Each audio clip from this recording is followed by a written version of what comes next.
Welcome to Sahana kitchen. இன்றைக்கி நம்ம பார்க்க போகிறது புதினா சட்னி. அதுக்கு தேவையான பொருளாக எடுத்து வச்சுருக்கோம். புதினா அரைக்கட்டு, 1 ஸ்பூன் கடலைப்பருப்பு, 2 ஸ்பூன் உளுத்தம்பருப்பு, கொஞ்சம் வெங்காயம், 5-6 வரமிளகா, 4 பல் பூண்டு, புளி, தக்காளி ஒன்று வெட்டி வச்சுருக்கோம்.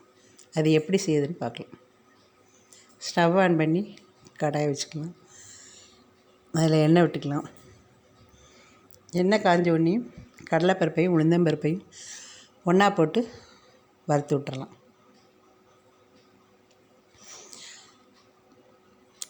ஸ்டவ்வை மீடியம் ஃப்ளேமில் வச்சுக்கோங்க.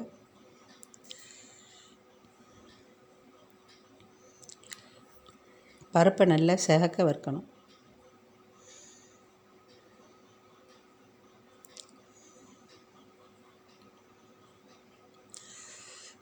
பருப்பு வறுபட்டவும் தக்காளியையும் வெங்காயத்தையும் சேர்த்துக்கலாம். ஒரு தக்காளி போதும்.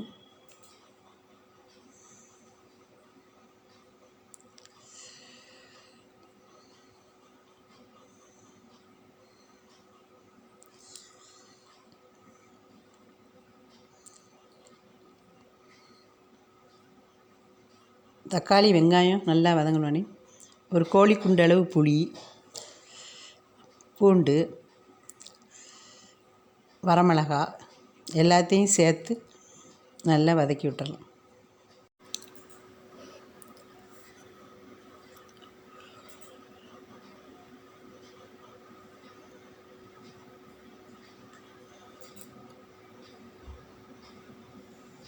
புதினா இலையும் அதில் சேர்த்துக்கலாம்.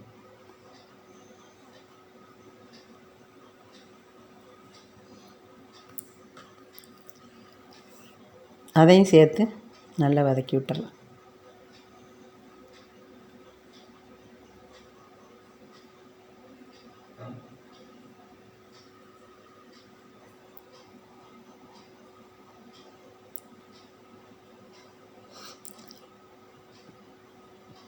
புதினாவோட கொஞ்சம் மல்லித்தழையும் ஒன்றா போட்டுக்கலாம்.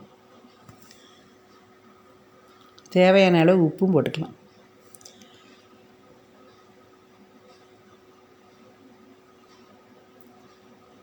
காஞ்ச மிளகாய்க்கு பதிலாக பச்சை மிளகாய் கூட நீங்கள் சேர்த்துக்கலாம்.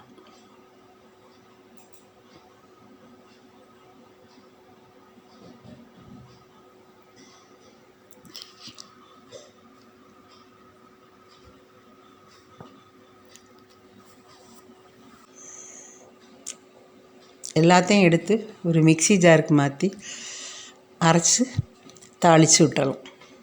இப்போது புதினா சட்னி ரெடி ஆயிடுச்சு.